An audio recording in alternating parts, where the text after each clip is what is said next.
मत्स्यावतार, मत्स्य अर्थात मछली का, भगवान विष्णु का अवतार है जो उनके 10 अवतारों में से प्रथम है। इस अवतार में भगवान विष्णु ने इस संसार को भयानक जल प्रलय से बचाया था। साथ ही उन्होंने हयग्रीव नामक दैत्य का भी वध किया था जिसने वेदों को चुराकर सागर की गहराई में छिपा दिया था। एक बार इस पृथ्वी पर मनु नामक राजा हुए। वे भगवान विष्णु के परम भक्त थे। एक बार वे सुबह के समय सूर्य नारायण को अर्घ्य दे रहे थे, तभी एक मछली ने उनसे कहा कि आप मुझे अपने कमंडल में रख लो। दया और धर्म के अनुसार इस राजा ने मछली को अपने कमंडल में ले लिया और घर की ओर निकले। घर पहुंचते तक वह मत्स्य उस कमंडल के आकार का हो गया। राजा ने इसे एक पात्र पर रखा, परंतु कुछ समय बाद वह मत्स्य उस पात्र के आकार की हो गई। अंत में राजा ने उसे समुद्र में डाला तो उसने पूरे समुद्र को ढक लिया। उस सुनहरी रंग मछली ने अपने दिव्य पहचान उजागर की और अपने भक्त को यह सूचित किया कि उस दिवस के ठीक 7वें दिन प्रलय आएगा। तत्पश्चात विश्व का नया सृजन होगा। वे सत्यव्रत को सभी जड़ी बूटी, बीज और पशुओं, सप्तऋषि आदि को इकट्ठा करके प्रभु द्वारा भेजे गए नाव में संचित करने को कहा। प्रलय आए ही मत्स्य रूपी भगवान विष्णु ने नाव को स्वयं खींचकर इस संसार को प्रलय से बचाया था। पुराणों के अनुसार सत्यव्रत नामक के एक राजा हुए। वे बड़े ही धर्मप्रिय राजा थे और नारायण के प्रिय भक्त थे। एक दिवस राजा जब नदी के किनारे सूर्यार्घ्य दे रहे थे तो एक छोटी मछली जल के साथ उनकी अंजलि में आ गई।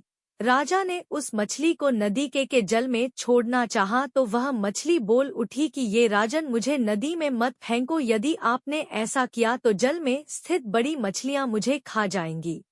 राजा ने मछली को अपने कमंडल में रख लिया और घर पहुंचते मछली का बढ़ने लगा और वह कमंडल में नहीं समा पा रही थी तो राजा ने उसको एक बड़े से पात्र में जल के साथ रख दिया। पर यह क्या, जल्दी ही वह पात्र भी छोटा पड़ने लगा तो राजा ने एक बड़े से जल कुंड में मछली को रखने का आदेश दिया और फिर जल कुंड भी मत्स्य के लिए छोटा दिखाई देने लगा। विद्वान राजा समझ गया कि यह कोई साधारण मछली नहीं है, अवश्य ही यह कोई देव है, और राजा ने मछली रूपी देव से अपने असली रूप में आने की प्रार्थना की।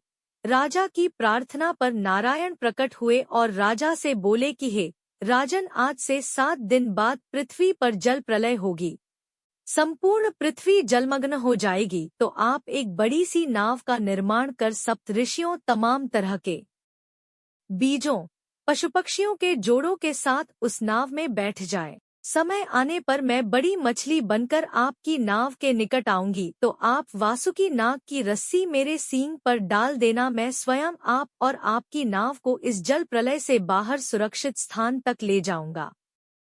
भगवान के निर्देशानुसार राजा ने समस्त सामग्री एकत्र कर नाव का निर्माण कर उसमें सभी चीजों और सप्तऋषियों के साथ बैठ गए। नियत तिथि पर जल प्रलय हुई। चारों तरफ जल ही जल दिखाई पड़ता था। नाव में बैठे राजा बहुत डरे हुए थे तो सप्तऋषियों ने राजा को ढांढस बंधाया और नारायण की प्रतीक्षा करने को कहा।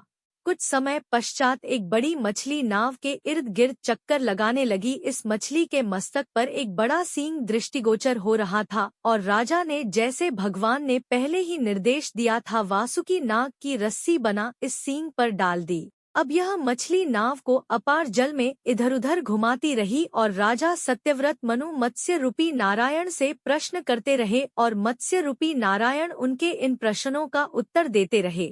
मत्स्य भगवान और राजा सत्यव्रत मनु के बीच यह संवाद मत्स्य पुराण के रूप में सनातन धर्मियों के बीच स्थित है।